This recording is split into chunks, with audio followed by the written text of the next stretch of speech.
Hello મિત્રો, તો મિત્રો આજના વિડીયોમાં આપણે ગુજરાતની ભૂગોળના આપણે 100 પ્રશ્ન જોશું. આ 100 પ્રશ્ન તમને કંડક્ટરની ભરતી છે, સીસીઈની ભરતી છે, એની અંદર તમને ડાયરેક્ટ ફેક્ચ્યુઅલ આધારિત પ્રશ્ન પૂછાય તો એમાં આપણને મદદરૂપ થાય. તો મિત્રો આ વિડીયોને અંત સુધી જોશો. વિડીયોના અંતમાં તમને ફેક્ચ્યુઅલ આધારિત જે કોષ્ટક છે એ કોષ્ટક આપી છે. કોષ્ટક તમે યાદ રાખશો, એમાંથી પણ 1-2 પ્રશ્નો બનતા હોય છે. બરાબર, તો આપણે વિડીયોને અંત સુધી જોશો તો તમને એ પણ મળી જશે. તો વિડીયોની શરૂઆત કરીએ સૌથી પહેલા પ્રશ્નથી. ગુજરાત રાજ્યની સ્થાપના ક્યારે કરવામાં આવી? તો 1 મે 1960. કારણ કે મહાગુજરાત આંદોલન દ્વારા, બરાબર, મહાગુજરાત આંદોલન દ્વારા મહારાષ્ટ્રમાંથી આ ગુજરાત રાજ્યને અલગ કરવામાં આવ્યું અને આ ગુજરાત રાજ્ય જ્યારે અલગ થયું ત્યારે તેની સ્થાપના ક્યારે થઈ? 1 મે 1960ના રોજ. ત્યાર પછી બીજો પ્રશ્ન છે કે ગુજરાત રાજ્યની રાજધાની કઈ છે? તો જ્યારે ગુજરાત રાજ્ય બનાવવામાં આવ્યું ત્યારે અમદાવાદ હતી, પણ તો હાલમાં અત્યારે ગુજરાત રાજ્યની રાજધાની કઈ છે? ગાંધીનગર. રેડી. ત્યાર પછી ત્રીજો પ્રશ્ન છે, ગુજરાતનો કુલ ક્ષેત્રફળ વિસ્તાર કેટલો છે? એટલે કે કુલ વિસ્તાર કેટલો છે? તો 196,024 ચોરસ કિલોમીટર આ ગુજરાત રાજ્યનું ટોટલ ક્ષેત્રફળ છે. ત્યાર પછી ચોથો પ્રશ્ન જોઈએ કે ભારતના કુલ વિસ્તારની દ્રષ્ટિએ ગુજરાતનો ક્રમ કેટલામો છે? તો ગુજરાત જે 196,024 કિલોમીટરનો ક્ષેત્રફળ ધરાવે છે, બરાબર, તો ભારતમાં તે કેટલામાં નંબરે આવે છે? 5મા નંબરે આવે છે. એનીથી ઉપર 4 રાજ્યો છે. ત્યાર પછી 5મો પ્રશ્ન જોઈએ કે ગુજરાત રાજ્ય જે છે સૌથી લાંબો દરિયા કિનારો ધરાવે છે. એટલે ભારતના જેટલા પણ રાજ્યો છે એ તમામ રાજ્યોમાં ગુજરાત રાજ્ય જ એકમાત્ર એ છે જેને સૌથી વધારે દરિયા કિનારો છે. તો કેટલા કિલોમીટરનો દરિયા કિનારો ધરાવે છે ગુજરાત? 1600 કિલોમીટરનો. ત્યાર પછી છઠ્ઠો પ્રશ્ન જોઈએ કે ગુજરાતનો સૌથી ઉત્તર સાઈડનો જિલ્લો કયો છે? તો જો મિત્રો, અહીંયા એક આપણે દિશાનો ચાર્ટ દોરીએ કે આ ઉત્તર, આ દક્ષિણ, આ પૂર્વ અને આ પશ્ચિમ. તો ઉત્તર સાઈડ કયો જિલ્લો આવશે? તો તેમાં જવાબ આવશે બનાસકાંઠા જિલ્લો. એટલે અહીંયા કયો આવશે? બનાસકાંઠા. રેડી. ત્યાર પછી ગુજરાતના સૌથી દક્ષિણમાં આવશે ડાંગ. દક્ષિણમાં કયો જિલ્લો આવશે? ડાંગ. બરાબર. ત્યાર પછી પશ્ચિમમાં કયો જિલ્લો આવશે? કચ્છ. બરાબર. આગળનો પ્રશ્ન જ આપણે જોઈએ કે પશ્ચિમમાં કયો છે? કચ્છ જિલ્લો છે. બરાબર. 8મો પ્રશ્ન તમે જુઓ, પશ્ચિમમાં આવશે કચ્છ. તો મિત્રો હવે તમારા પૂર્વમાં કયો જિલ્લો આવશે એ તમારે નીચે કમેન્ટ કરવાનો છે. બરાબર. કમેન્ટ જરૂરથી કરજો કે પૂર્વમાં કયો જિલ્લો આવશે. ચલો, તો આ તમારી ઉપર છોડું છું, તો કમેન્ટ જરૂરથી કરજો. ત્યાર પછી 9મો પ્રશ્ન જોઈએ. ગુજરાતની પૂર્વીય સરહદ કયા રાજ્ય સાથે સૌથી વધારે જોડાયેલી છે? તો તેમાં જવાબ આવશે મધ્યપ્રદેશ. જે પૂર્વમાં જે છે એ સૌથી વધારે જોડાયેલી ગુજરાતની બીજા રાજ્યની જે સરહદ છે તે ગુજરાત સાથે પૂર્વમાં જોડાયેલી છે. ત્યાર પછી 10મો પ્રશ્ન, ગુજરાતનું રાજ્ય પ્રાણી કયું છે? તો ગુજરાતનું રાજ્ય પ્રાણી કયું છે? એશિયાટિક સિંહ. ત્યાર પછીનો પ્રશ્ન જોઈએ, 11મો પ્રશ્ન કે ગુજરાત રાજ્યનું પક્ષી કયું છે? તો ગુજરાત રાજ્યનું પક્ષી છે ફ્લેમિંગો. 12મો પ્રશ્ન, ગુજરાત રાજ્યનું વૃક્ષ કયું છે? તો ગુજરાત રાજ્યનું વૃક્ષ છે વડ. ત્યાર પછી 13મો પ્રશ્ન જોઈએ. 13મો પ્રશ્ન, ગુજરાત રાજ્યનું ફૂલ કયું છે? તો ગુજરાતમાં ફૂલ કયું છે? કમળ. આ રાજ્યના પ્રતીકો જે છે. બરાબર. ત્યાર પછી ગુજરાતમાં સૌથી મોટો જિલ્લો વિસ્તારની દ્રષ્ટિએ કયો છે? તો મિત્રો આ તો હવે તમને આવડવું જ જોઈએ. બરાબર, કે વિસ્તારની દ્રષ્ટિએ સૌથી મોટો જિલ્લો ગુજરાત રાજ્યનો કયો છે? આનો જવાબ પણ તમારે નીચે કમેન્ટ કરવાનો છે, કારણ કે એકદમ ઇઝી પ્રશ્ન છે. આનો જવાબ તો તમારે કમેન્ટ કરવો જ પડશે. બરાબર. કારણ કે તમે જો તૈયારીની શરૂઆત પણ કરી હોય ને, જો તમે ભૂગોળ વાંચવાની શરૂઆત પણ કરો ને, તો પણ આ પ્રશ્નનો જવાબ તમને મળી જાય. તો આનો પણ તમે કમેન્ટ જરૂરથી કરજો. ચલો વધીએ. 15મો પ્રશ્ન, ગુજરાતમાં સૌથી નાનો જિલ્લો વિસ્તારની દ્રષ્ટિએ કયો છે? તો વિસ્તારની દ્રષ્ટિએ સૌથી નાનો જિલ્લો આવશે ડાંગ જિલ્લો. બરાબર. ત્યાર પછી 16મો પ્રશ્ન જોઈએ. 16મો પ્રશ્ન છે, ગુજરાતની સૌથી લાંબી નદી કઈ છે? તો ગુજરાતની સૌથી લાંબી નદી આવશે નર્મદા નદી. જો મિત્રો, હવે અહીંયા મિત્રો સૌથી લાંબી નદી કીધી છે જે નર્મદા ગુજરાતની અંદર 160 કિલોમીટર એ વિસ્તાર ધરાવે છે, બરોબર, અને એ સૌથી મોટી નદી છે, બરોબર, લાંબી. ત્યાર પછી 17મો પ્રશ્ન જોઈએ કે નર્મદા નદીનું મુખ ક્યાં આવેલું છે? તો નર્મદા નદીનું મુખ કઈ જગ્યાએ આવેલું છે? ખંભાતના અખાતમાં. એટલે કે નર્મદા નદી જે છે તે મધ્યપ્રદેશના અમરકંટકમાંથી નીકળીને ખંભાતના અખાતને મળે છે. ત્યાર પછી 18મો પ્રશ્ન છે ગુજરાતમાં કયો અખાત આવેલો છે? તો અખાત કયો આવેલો છે? તો મિત્રો આપણે એક તો જોયું ખંભાતનો અખાત જે નર્મદા નદી આ અખાતને મળે છે, અને બીજો છે કચ્છનો અખાત, બરોબર. તો આવા ટોટલ આપણે ગુજરાતમાં 2 અખાત આવેલા છે, એટલે જવાબ આવશે બંને, ઓપ્શન સી સાચો જવાબ આવશે. ત્યાર પછી 19મો પ્રશ્ન ગુજરાતનું સૌથી ઊંચું શિખર કયું છે? તો સૌથી ઊંચું શિખર કયું છે? એટલે હવે મિત્રો અહીંયા શિખર કીધું છે, સૌથી ઊંચો પર્વત જે આવે, બરોબર, તો એ આવશે અહીંયા ગિરનાર, બરોબર. ગિરનાર છે તે ગુજરાતનો સૌથી ઊંચો પર્વત છે, પર્વત શિખર છે. ત્યાર પછી 20મો પ્રશ્ન જોઈએ કે કાલુભાઈ શિખર કઈ પર્વતમાળામાં આવેલું છે? તો કાલુભાઈ શિખર જે છે તે કઈ પર્વતમાળામાં આવેલું છે? સહ્યાદ્રી પર્વતમાળામાં. હવે મિત્રો અહીંયા આ ગુજરાતનું સૌથી ઊંચું અહીંયા શિખર કીધું છે, શિખર કાલુભાઈ આવશે. આપણે અહીંયા પર્વતની વાત કરીએ મિત્રો, અહીંયા આપણી મિસ્ટેક થઈ, આપણે સુધારી લઈશું. આ અહીંયા ગિરનાર જે છે સૌથી ઊંચો પર્વત છે, બરોબર. ગુજરાતનો સૌથી ઊંચો પર્વત કે તો 1177 મીટર, બરોબર, ઊંચાઈ ધરાવતો આ પર્વત જે છે એ ગિરનાર આવશે. પરંતુ મિત્રો અહીંયા શિખર કીધું છે, પર્ટિક્યુલર શિખરની વાત કરી છે, બરોબર. તો તેમાં કાલુભાઈ એક શિખર છે જે અહીંયા આપણે બીજા પ્રશ્નમાં જોયું સહ્યાદ્રી પર્વતમાળામાં આવેલું છે. એટલે મિત્રો આપણે પ્રશ્ન અહીંયા કરેક્ટ કરી લઈશું, બરોબર. ત્યાર પછી 21મો પ્રશ્ન જોશું કે ગુજરાતમાં કઈ પર્વતમાળા આવેલી નથી? તો ગુજરાતની અંદર આ વિંધ્ય પર્વતમાળા એવી આવેલી નથી. વિંધ્યાચલ જે આવશે, વિંધ્ય પર્વતમાળા આવેલી નથી. તો અહીંયા સાચો જવાબ ઓપ્શન સી આવશે, બરોબર. ત્યાર પછી ગુજરાતનું સૌથી મોટું રણ કયું છે? તો ગુજરાતનું સૌથી મોટું આવશે કચ્છનું મોટું રણ, બરોબર. કચ્છનું મોટું રણ જે છે એ સૌથી મોટું રણ છે ગુજરાતનું. ત્યાર પછી 23મો પ્રશ્ન લિટલ રણ મુખ્યત્વે શેના માટે પ્રસિદ્ધ છે? તો લિટલ રણ જે છે તે જંગલી ગધેડા માટે પ્રખ્યાત છે.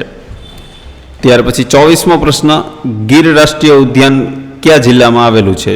તો ગીર રાષ્ટ્રીય ઉદ્યાન આવેલું છે કયા જિલ્લામાં આવેલું છે? તો કે જુનાગઢ, અમરેલી અને ગીર સોમનાથ. આવી રીતે ત્રણેય જિલ્લા જે છે આ ત્રણેય જિલ્લાની સેન્ટરમાં, એટલે કે ગીર જે રાષ્ટ્રીય ઉદ્યાન છે તે અમુક આવી રીતે આ ગીર રાષ્ટ્રીય ઉદ્યાન અમુક આટલી સરહદ જે છે તે અમરેલીની છે, આટલી જે સરહદ જે છે એ જુનાગઢની છે, અને આટલી જે સરહદ છે એ ગીર સોમનાથની છે. એટલે આ ત્રણેય જિલ્લાની સેન્ટરમાં, એટલે સેન્ટર નહીં પણ ત્રણેય જિલ્લાને સ્પર્શે એવી રીતે આ ગીર રાષ્ટ્રીય ઉદ્યાન આવેલું છે. જવાબ આવશે ઓપ્શન સી, ઉપરોક્ત તમામ. 25મો પ્રશ્ન ગુજરાતમાં એશિયાટિક સિંહ ક્યાં જોવા મળે છે? તો ગુજરાતમાં એશિયાટિક સિંહ ક્યાં? ગીરમાં જ જોવા મળે છે, ઓબ્વિયસલી, બરોબર. ત્યાર પછી 26મો પ્રશ્ન ગુજરાતમાં કાળો કપાસિયો એટલે કે રેગુર પ્રકારનો જમીનનો વિસ્તાર મુખ્યત્વે કયા ભાગમાં જોવા મળે છે? તો એ જોવા મળે છે કચ્છ અને મધ્ય ગુજરાતમાં. તો કચ્છ અને મધ્ય ગુજરાતમાં આવા પ્રકારની જમીન, કાળી જમીન જોવા મળે છે. 27મો પ્રશ્ન ગુજરાતમાં રાતીલાલ જમીન મુખ્યત્વે ક્યાં જોવા મળે છે? તો આ રાતી અને લાલ જમીન જે મુખ્યત્વે આપણને ગુજરાતની અંદર કઈ જગ્યાએ જોવા મળે છે? તો તેની અંદર સાચો જવાબ આવશે દક્ષિણ ગુજરાતના ડાંગ અને વલસાડ વિસ્તારમાં આવી લાલ જમીન આપણે જોવા મળે છે, જેની અંદર તમે ડાંગરનો ઉપયોગ, ડાંગરનો પાક લઈ શકો છો, શેરડીનો પાક લઈ શકો છો. આવા વિવિધ પાકો આ રાતી જમીનમાં લઈ શકાય છે. જ્યારે સૌરાષ્ટ્ર અને મધ્ય ગુજરાતમાં કાળી જમીન આવેલી છે, બરોબર, જે કપાસ માટે ઉત્તમ છે. ત્યાર પછીનો પ્રશ્ન 28મો ગુજરાતની સૌથી વધુ વરસાદવાળી જગ્યા કઈ છે? તો ગુજરાતમાં સૌથી વધારે વરસાદવાળી જગ્યા આમ જોઈએ તો કે ડાંગ જિલ્લો જે છે એ ડાંગ જિલ્લાના આહવામાં જે છે તે સૌથી વધુ વરસાદવાળી જગ્યા છે. સૌથી વધારે વરસાદ જે પડે છે તે આપણે વલસાડના ધરમપુરમાં વરસાદ વધારે પડે છે, બરોબર. વરસાદવાળી જગ્યા જે આહવા જે છે અહીંયા પણ વધારે વરસાદ પડે છે, કારણ કે દક્ષિણ ગુજરાત જે છે અહીંયા વધારે વરસાદ નોંધાતો હોય છે. 29મો પ્રશ્ન ગુજરાતમાં સૌથી ઓછો વરસાદ કયા જિલ્લામાં પડે છે? તો તેમાં જ આવશે કચ્છ જિલ્લામાં. જ્યાં સૌથી ઓછો વરસાદ પડે છે. ત્યાર પછીનો પ્રશ્ન જોઈએ, 30મો પ્રશ્ન. ગુજરાતમાં દક્ષિણ પશ્ચિમ ચોમાસું સામાન્ય રીતે કયા મહિનામાં પ્રવેશે છે? એટલે કે ગુજરાતમાં દક્ષિણ અને પશ્ચિમ એરિયામાં ચોમાસું કયા મહિનામાં પ્રવેશ કરે છે? તો જૂન મહિનામાં. એટલે ગુજરાતમાં ચોમાસાની શરૂઆત પણ ક્યાંથી થાય છે? આ ચોમાસાની શરૂઆત પણ કયા મહિનાથી થાય છે? જૂન મહિનાથી. બરોબર, તો એ દક્ષિણ પશ્ચિમ દિશામાંથી ગુજરાતમાં પ્રવેશે છે. 31મો પ્રશ્ન. ગુજરાતમાં સૌથી વધુ કપાસનું ઉત્પાદન કયા પ્રદેશમાં થાય છે? તો એ સૌરાષ્ટ્ર પ્રદેશમાં સૌથી વધારે તેનું ઉત્પાદન થાય છે. બરોબર, બાકી કાનમ પ્રદેશ જે છે એ કપાસ માટે બહુ જ ઉત્તમ જે છે. બરોબર. ત્યાર પછી 32મો પ્રશ્ન. ગુજરાતમાં મગફળીનું સૌથી વધુ ઉત્પાદન કયા પ્રદેશમાં થાય છે? તો મગફળી એ પણ સૌરાષ્ટ્રમાં, જે આપણે પોરબંદર જુનાગઢ જે છે ને, ત્યાં મગફળીનું ઉત્પાદન સૌથી વધારે થતું હોય છે. ત્યાર પછી 33મો પ્રશ્ન. ગુજરાતમાં શેરડીનું સૌથી વધારે ઉત્પાદન કરતો જિલ્લો કયો છે? સુરત. સુરત જે છે એ સૌથી વધારે શેરડીનું ઉત્પાદન કરે છે. ત્યાર પછી 34મો પ્રશ્ન. ગુજરાતમાં ઘઉંનું મુખ્ય ઉત્પાદન કયા પ્રદેશમાં થાય છે? તો ઘઉં જે છે તે સૌથી વધારે કયા? ઉત્તર ગુજરાતમાં. એટલે કે જે અહીંયા ભાલ જે છે, ભાલિયા ઘઉં આપણે ઓળખીએ છીએ, તો ભાલ પ્રદેશ જે છે અહીંયા સૌથી વધારે ઘઉંનું ઉત્પાદન કરવામાં આવે છે. ત્યાર પછી 35મો પ્રશ્ન જોઈએ. ગુજરાતમાં તમાકુનું સૌથી વધારે ઉત્પાદન કયા જિલ્લામાં થાય છે? તો એ આવશે ખેડા જિલ્લામાં. ત્યાર પછીનો પ્રશ્ન. ગુજરાતનું સૌથી મોટું કુદરતી બંદર કયું છે? તો સૌથી મોટું કુદરતી બંદર જે છે એ છે કંડલા, જે સૌથી મોટું કુદરતી બંદર છે. ત્યાર પછી 37મો પ્રશ્ન. ભારતનું સૌથી મોટું ખાનગી બંદર કયું છે? એટલે ખાનગી એટલે પ્રાઇવેટ બંદર, તો એ આવશે મુન્દ્રા.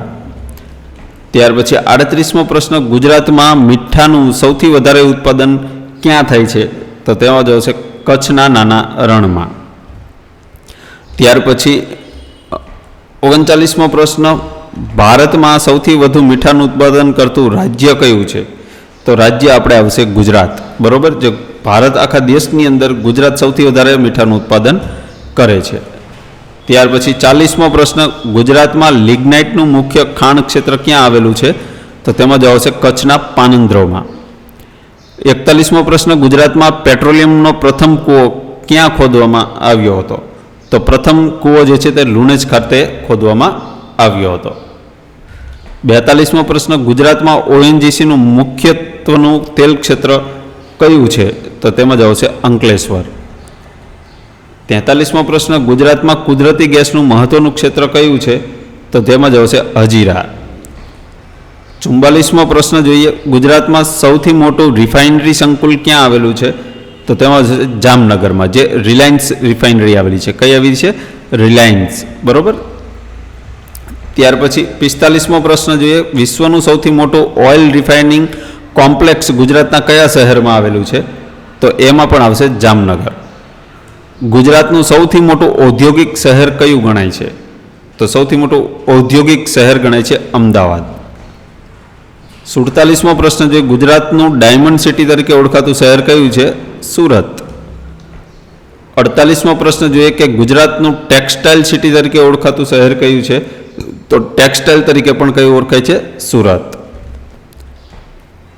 49મો પ્રશ્ન જોઈએ. ગુજરાતનું માન્ચેસ્ટર ઓફ ધ ઈસ્ટ તરીકે કયા શહેરને ઓળખવામાં આવે છે? તો માન્ચેસ્ટર ઓફ ધ ઈસ્ટ એટલે અમદાવાદ.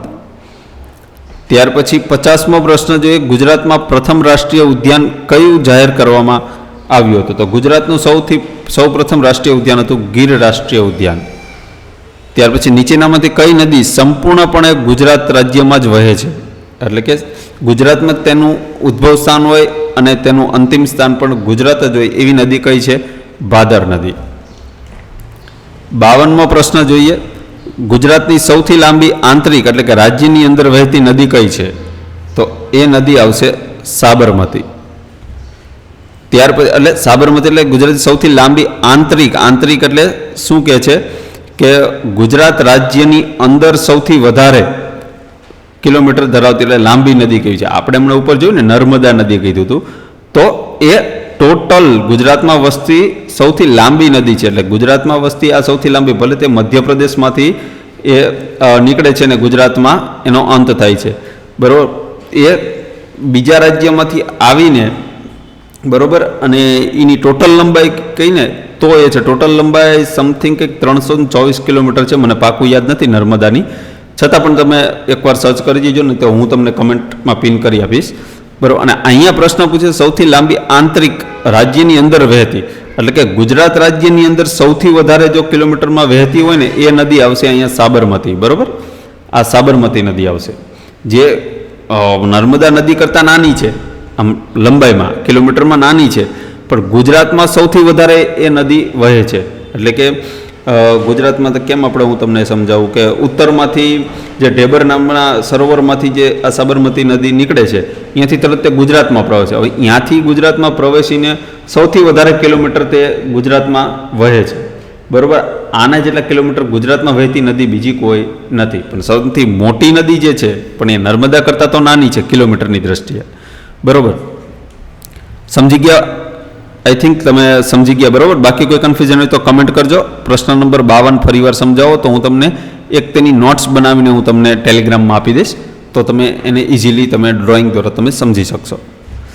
ચલો આગળનો પ્રશ્ન વધીએ કે 53મો પ્રશ્ન, સાબરમતી નદીનો ઉદ્ભવ ક્યાંથી થાય છે? જો આપણે કીધું ને સાબરમતી નદીનો ઉદ્ભવ ક્યાંથી થાય છે, તો તેમાં આપણે અરવલ્લીની પર્વતમાળા જે છે એ રાજસ્થાનમાં આવેલી છે, ત્યાં એક ઢેબર નામનું સરોવર છે. કયું સરોવર છે? ઢેબર નામનું સરોવર છે. આ ઢેબર નામના સરોવરમાંથી આ સાબરમતી નદીનો ઉદ્ભવ છે. ત્યાર પછી 54મો પ્રશ્ન, નર્મદા નદી ગુજરાતના કયા જિલ્લામાં અરબી સમુદ્રને મળે છે? તો એટલે કે તેનું અંતિમ સ્થાન ક્યાં છે? ખંભાતના અખાતમાં. એ આવેલું છે ભરૂચ પાસે, જે ખંભાતનો અખાત મળે છે ત્યાં એનું અંતિમ સ્થાન છે નર્મદા નદીનું. ચલો ત્યાર પછી 55મો પ્રશ્ન, ગુજરાતમાં તાપી નદી કયા શહેર પાસે અરબી સમુદ્રને મળે છે? તો તેમાં પણ જવાબ આવશે સુરત. ગુજરાતનું સૌથી મોટું મીઠા પાણીનું તળાવ કયું છે? તો મીઠા પાણીનું તળાવ છે નળ સરોવર. 57મો પ્રશ્ન, નળ સરોવર મુખ્યત્વે શેના માટે પ્રસિદ્ધ છે? તો તેમાં જવાબ આવશે સ્થળાંતર કરનાર પક્ષીઓ, એટલે કે અહીંયા વિદેશી પક્ષીઓ અહીંયા સ્થળાંતર કરે છે. કેવા પક્ષીઓ? વિદેશી પક્ષીઓ અહીંયા નળ સરોવરમાં સ્થળાંતર કરે છે, એના માટે આ પ્રસિદ્ધ છે. ત્યાર પછી 58મો પ્રશ્ન જોઈએ કે થોડ પક્ષી અભયારણ્ય કયા જિલ્લામાં આવેલું છે? તો એ આવેલું છે મહેસાણા જિલ્લામાં. ત્યાર પછી 59મો પ્રશ્ન, વેળાવદર રાષ્ટ્રીય ઉદ્યાન મુખ્યત્વે કયા પ્રાણી માટે પ્રસિદ્ધ છે? તો કાળિયાર માટે. ત્યાર પછી 60મો પ્રશ્ન જોઈએ, ભારતીય જંગલી ગધેડા અભયારણ્ય ક્યાં આવેલું છે? તો ભારતીય જંગલી ગધેડા અભયારણ્ય આવેલું છે કચ્છના નાના રણમાં. 61મો પ્રશ્ન, ભારતનું પ્રથમ મરીન નેશનલ પાર્ક ક્યાં આવેલું છે? તો તે આવે છે કચ્છના અખાતમાં. 62મો પ્રશ્ન, મરીન નેશનલ પાર્ક મુખ્યત્વે કયા જિલ્લાના વિસ્તારમાં આવેલો છે? તો તેમાં જ આવશે જામનગર. કચ્છના અખાતમાં પણ તે જામનગર જિલ્લાના વિસ્તારમાં આ મરીન નેશનલ પાર્ક આવેલો છે. 63મો પ્રશ્ન જોઈએ કે ગિરનાર પર્વત કયા જિલ્લામાં આવેલો છે? તો ગિરનાર પર્વત મિત્રો ખબર છે આપણને, જુનાગઢ જિલ્લામાં. 64મો પ્રશ્ન, ગુજરાતનો સૌથી ઊંચો ધોધ જેનું નામ છે ગીરા ધોધ કયા જિલ્લામાં આવેલો છે? તો તે આવશે ગીરા ધોધ વલસાડ જિલ્લામાં. 65મો પ્રશ્ન, સાપુતારા હિલ સ્ટેશન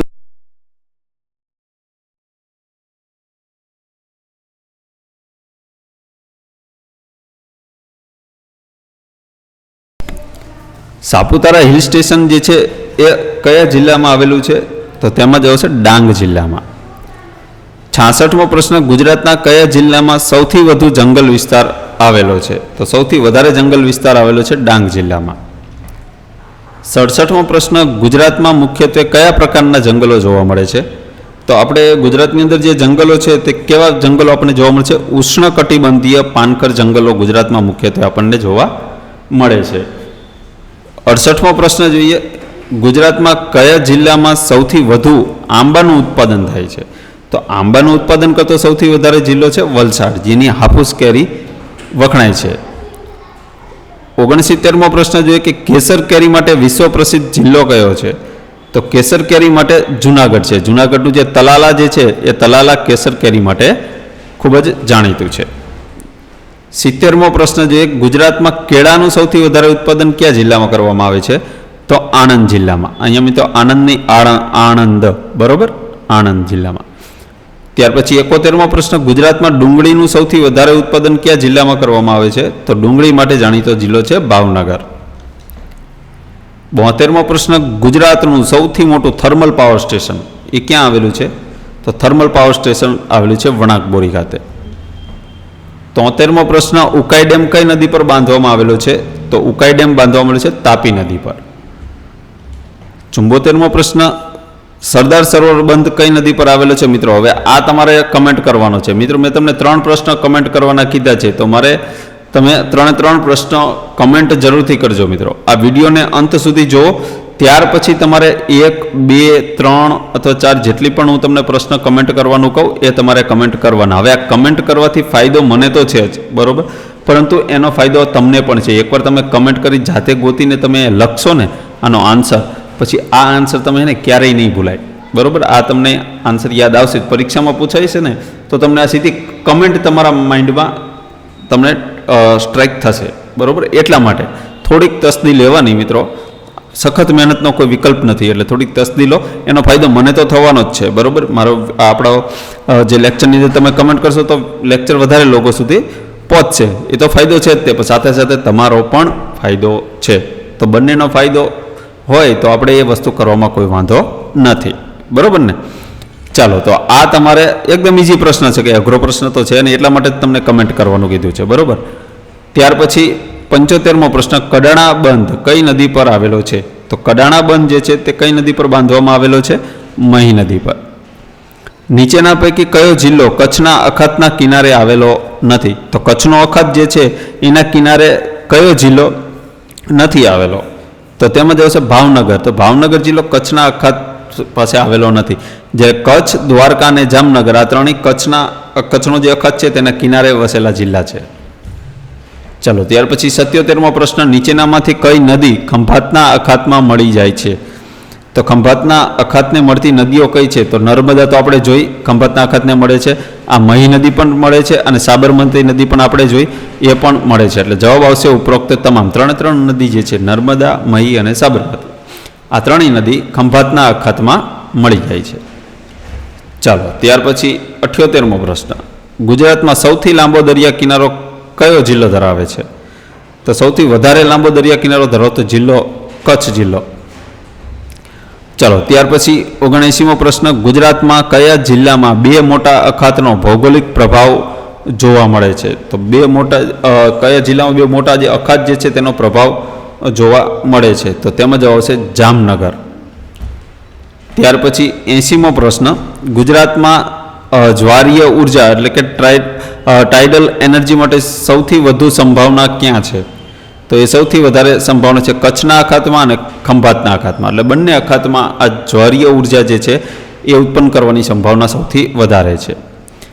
81મો પ્રશ્ન, કે નીચેનામાંથી કયો જિલ્લો સંપૂર્ણપણે અરવલ્લી પર્વતમાળાના પ્રભાવ હેઠળ આવેલો છે? તો તેમાં જવાબ આવશે અરવલ્લી જિલ્લો તો છે જ, જે અરવલ્લીની પર્વતમાળા પાસે આવેલો છે, બનાસકાંઠા જિલ્લો છે અને સાબરકાંઠા જિલ્લો છે. આ ત્રણેય જિલ્લા જે છે તે અરવલ્લીની જે પર્વતમાળા છે તેના પ્રભાવ હેઠળ આવેલા છે. જવાબ આવશે ઓપ્શન ડી, ઉપરોક્ત તમામ. ચાલો, 82મો પ્રશ્ન, મિત્રો 82મો પ્રશ્ન જોઈએ આપણે. નીચેની 82મો પ્રશ્ન, ગુજરાતમાં સૌથી વધારે ભૂગર્ભ જળનો ઉપયોગ કયા પ્રદેશમાં થાય છે? તો તેમાં જ આવશે ઉત્તર ગુજરાતમાં. 83મો પ્રશ્ન, ગુજરાતમાં રણ પ્રદેશનું સૌથી મોટું ક્ષેત્ર કયા જિલ્લામાં આવેલું છે? તો સૌથી મોટું રણ ક્ષેત્ર આવેલું છે કચ્છમાં. ચલો, ત્યાર પછી 84મો પ્રશ્ન, ભારતમાં સફેદ રણ વ્હાઇટ ડેઝર્ટ તરીકે કયો વિસ્તાર પ્રસિદ્ધ છે? તો આપણને ખબર જ છે, કચ્છનું મોટું રણ, જેને આપણે સફેદ રણ તરીકે ઓળખીએ છીએ, બરોબર ને, સફેદ રણ ધોરડો ખાતે. ચાલો, 85મો પ્રશ્ન, ગુજરાતમાં રણોત્સવ ક્યાં યોજાય છે? તો ગુજરાતની અંદર રણોત્સવ કઈ જગ્યાએ યોજવામાં આવે છે?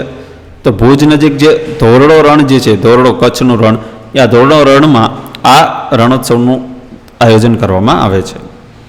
86મો પ્રશ્ન, નીચેનામાંથી કયો જિલ્લો અરબી સમુદ્રને અડીને આવેલો નથી? તો તેમાં જવાબ આવશે બનાસકાંઠા જિલ્લો.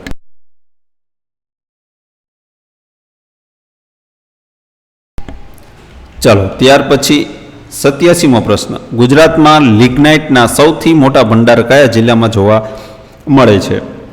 તો તેમાં જવાબ છે કચ્છમાં. જેને કચ્છમાં લિગ્નાઇટ માટે આપણે જે જોયું હતું ને પાનંદ્રો જિલ્લો છે, અહીંયા સૌથી વધારે લિગ્નાઇટ મળી આવે છે. તો તેના ભંડાર પણ આપણને ત્યાંથી જ જોવા મળે છે. ચાલો 88મો પ્રશ્ન, ગુજરાતમાં બોક્સાઇટનું સૌથી વધારે ઉત્પાદન કયા જિલ્લામાં થાય છે? બોક્સાઇટ સૌથી વધારે જામનગરમાં થાય છે તેનું ઉત્પાદન. 89મો પ્રશ્ન, ગુજરાતમાં ચૂના પથ્થરનું સૌથી વધારે ઉત્પાદન કયા જિલ્લામાં થાય છે? તો તેમાં જવાબ છે કચ્છ જિલ્લામાં. ત્યાર પછી 90મો પ્રશ્ન, ગુજરાતમાં સૌથી વધુ સિમેન્ટ ઉદ્યોગનો વિકાસ મુખ્યત્વે કયા ખનિજને કારણે થયો છે? તો તેના માટે મહત્વનું ખનિજ છે ચૂનાનો પથ્થર. 91મો પ્રશ્ન જોઈએ, ગુજરાતમાં સૌથી વધુ દૂધ ઉત્પાદન માટે કયો જિલ્લો પ્રસિદ્ધ છે? તો દૂધ ઉત્પાદન માટે આવશે બનાસકાંઠા જિલ્લો. મિત્રો આણંદ નહીં આવે, આણંદમાં તો અમૂલ ડેરી છે, બરોબર. દૂધનું ઉત્પાદન સૌથી વધારે બનાસકાંઠા જિલ્લામાં થાય છે. 92મો પ્રશ્ન, અમૂલ દૂધ સહકારી ચળવળનો પ્રારંભ કયા શહેરથી થયો હતો? તો મિત્રો હવે અહીંયા આણંદ જિલ્લો આવશે. આણંદ નહીં મિત્રો, અહીંયા આણંદ સ્પેલિંગ મિસ્ટેક થઈ ગઈ છે, આણંદ આવશે, બરોબર. ચાલો ત્યાર પછી 93મો પ્રશ્ન, ગુજરાતમાં શ્વેત ક્રાંતિ સાથે સૌથી વધુ કયું શહેર જોડાયેલું છે? તો શ્વેત ક્રાંતિ માટે પણ આણંદ જ આવશે, બરોબર. કારણ કે શ્વેત ક્રાંતિ દૂધ માટે જ થયેલી હતી, બરોબર. અને અમૂલ ડેરી દૂધ માટે અહીંયા એશિયાની સૌથી મોટી ડેરી છે આણંદ ખાતે. 94મો પ્રશ્ન જોઈએ, ગુજરાતનું પ્રથમ સોલાર પાર્ક ક્યાં આવેલું છે? તો સૌપ્રથમ સોલાર પાર્ક પાટણના ચારણકા ખાતે આવેલું છે. 95મો પ્રશ્ન જોઈએ કે એશિયાનો સૌથી મોટો solar park Charanka solar park જે છે કયા જિલ્લામાં આવેલો છે? તો આપણે ઉપરના પ્રશ્નમાં જોયું ને મિત્રો, કયા જિલ્લામાં આવે છે? પાટણ જિલ્લામાં. ગુજરાતમાં પવન ઉર્જા ઉત્પાદન માટે સૌથી અનુકૂળ વિસ્તાર કયો છે? તો સૌથી વધારે અનુકૂળ વિસ્તાર કચ્છ અને સૌરાષ્ટ્ર છે.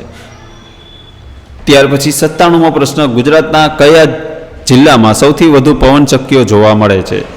તો સૌથી વધારે કચ્છ જિલ્લામાં સૌથી વધારે પવનચક્કીઓ જોવા મળે છે. કારણ કે અહીંયા રણ છે, ખુલ્લા મેદાનો છે, વધારે છે, તો ત્યાં પવનની ફૂંકાવાની ગતિ વધારે હોય છે. તે સૌથી વધારે એટલા માટે ત્યાં પવનચક્કીઓ ગોઠવેલી છે. ત્યાર પછી 98મો પ્રશ્ન જોઈએ, ગુજરાતના કયા વિસ્તારમાં મેંગ્રોવ જંગલોનું વધુ વિસ્તરણ જોવા મળે છે? તો તેમાં જ આવશે કચ્છના અખાતમાં. ત્યાર પછી 99મો પ્રશ્ન, નીચેના પૈકી કયું યુનેસ્કો વર્લ્ડ હેરિટેજ સ્થળ ગુજરાતના ભૌગોલિક પુરાતત્વીય મહત્વ સાથે જોડાયેલું છે? તો તેમાં જ આવશે ધોળાવીરા પણ છે, લોથલ પણ છે, અને ચાંપાનેર પાવાગઢ જે છે, પાવાગઢનું ચાંપાનેર એ પણ છે, જે વર્લ્ડ હેરિટેજ યુનેસ્કો વર્લ્ડ હેરિટેજમાં જોડાયેલું છે. જવાબ આવશે ઓપ્શન ડી, ઉપરોક્ત તમામ. ચલો ત્યાર પછી 100મો પ્રશ્ન જોઈએ, ગુજરાતના ભૂગોળ અંગે નીચેના પૈકી કયું વિધાન સાચું છે? તો ગુજરાત, જો મિત્રો હવે અહીંયા વિધાનવાળા થઈ ગયા ચાલુ, બરોબર. તો હવે નેક્સ્ટ જે પાર્ટ આવશે ને મિત્રો, આના આપણે 15 થી 20 પાર્ટ, એટલે આપણે 100 પ્રશ્નના 20 પાર્ટ, એટલે 2000 પ્રશ્નો આપણે ગુજરાતની ભૂગોળના કવર કરવાના છે. તો એકદમ બેઝિક પ્રશ્ન લીધા. હવે જો અહીંયા છેલ્લા 100મા પ્રશ્નોમાં મેં તમને જાણી જોઈને મેં વિધાનવાળા લીધા, કારણ કે હવેના જે લેક્ચર આવશે તેમાં વિધાનવાળા વાક્યો આવશે, એની અંદરથી તમારે આન્સર, કારણ કે કરંટ પેટર્ન પ્રમાણે પણ ચાલવું જરૂરી છે, બરોબર ને. તો એટલા માટે, બરોબર. તો આ પ્રશ્ન છે, ગુજરાતના ભૂગોળ અંગે નીચે પૈકી કયું વિધાન સાચું છે? 3 વિધાન છે કે ગુજરાત ભારતના પશ્ચિમ કિનારે આવેલું રાજ્ય છે, તો ભારતની પશ્ચિમ સાઈડ જ આવેલું છે, વિધાન સાચું છે, બરોબર. ત્યાર પછી ગુજરાતને કચ્છ અને ખંભાત એમ 2 અખાત પ્રાપ્ત થયા છે, બિલકુલ સાચું છે, આપણે ઉપર જોયું. ભારતના કુલ મીઠાના ઉત્પાદનનો સૌથી મોટો હિસ્સો ગુજરાતમાંથી મળી આવે છે, બિલકુલ સાચું છે. ઇવન ભારતની અંદર જેટલા પણ રાજ્ય છે તેમાં સૌથી વધારે મીઠાનું ઉત્પાદન કરતું રાજ્ય કયું છે? ગુજરાત જ છે. તો આ 3 વિધાન આપણને અહીંયા સાચા જોવા મળે છે. તો જવાબ આપણે નીચે ઓપ્શન ડી આવશે. 1, 2 અને 3 વિધાન સાચા છે, બરોબર. ચલો હવે મિત્રો, મેં તમને કીધું હતું કે હવે આપણે ઇમ્પોર્ટન્ટ જે ફેક્ટ જે છે એ તમને અહીંયા થોડાક કહી દઈએ. જો અહીંયા આ તમે જોઈ લો, અહીંયા ગુજરાત રાજ્યની સ્થાપના ફટાફટ 1 પેજ રિવિઝન. 1 મે 1960, કુલ વિસ્તાર 196,024 ચોરસ કિલોમીટર, સૌથી મોટો જિલ્લો કચ્છ આવશે. સોરી મિત્રો, જો અહીંયા તમે કમેન્ટ કરી દીધી છે ને તો એનો આન્સર તમને મળી જશે. સૌથી મોટો જિલ્લો કયો છે, બરોબર. સૌથી નાનો જિલ્લો વિસ્તાર મુજબ, વિસ્તારની દ્રષ્ટિએ હતા તો ડાંગ આવશે. સૌથી લાંબો દરિયા કિનારો ધરાવતો જિલ્લો કચ્છ. રાજ્ય પ્રાણી કયું છે? એશિયાટિક સિંહ. રાજ્ય પક્ષી છે ફ્લેમિંગો, જેને ગ્રેટર ફ્લેમિંગો કહે છે. રાજ્યનું વૃક્ષ કયું છે? વડ. રાજ્યનું ફૂલ આવશે કમળ. ત્યાર પછી સૌથી લાંબી નદી કઈ આવશે? નર્મદા નદી. સૌથી લાંબી આંતરિક નદી આવશે સાબરમતી નદી. સૌથી ઊંચું શિખર આવશે કાલુભાઈ, જે સહ્યાદ્રી પર્વતમાળામાં આવેલું છે. સૌથી વધુ વરસાદ કયો જિલ્લો કયા પડે છે, કયા વિસ્તાર છે વરસાદવાળો વિસ્તાર? તો ડાંગના આહવામાં. સૌથી ઓછો વરસાદ કચ્છમાં જોવા મળે છે. અને સૌથી મોટું કુદરતી બંદર જે પંડિત દીનદયાળ બંદર તરીકે તેનું નામકરણ કરવામાં આવ્યું છે, જે છે કંડલા બંદર. બરોબર. તો મિત્રો આ આપણે 1 પેજ રિવિઝન તમને પણ અંતમાં આપી દીધું. જો મિત્રો તમને આ વિડીયો પસંદ આવ્યો ને તો આ ચેનલને સબસ્ક્રાઇબ જરૂરથી કરી દેજો. બરોબર. સબસ્ક્રાઇબ કરીને બેલ આઇકન જે આવશે બેલ આઇકનને ઓન કરી દેજો, એટલે નોટિફિકેશન તમને મળતું રહે. વિડીયોને લાઇક ન કર્યો તો જેથી લાઇક કરી દો, શેર કરી દો. અને બાકી આપણી એપ્લિકેશન જે છે એપ્લિકેશનને ડાઉનલોડ કરી લો. આની PDF તમને ત્યાં મળી જશે. રેડી? ચલો મિત્રો મળીએ. જય હિન્દ.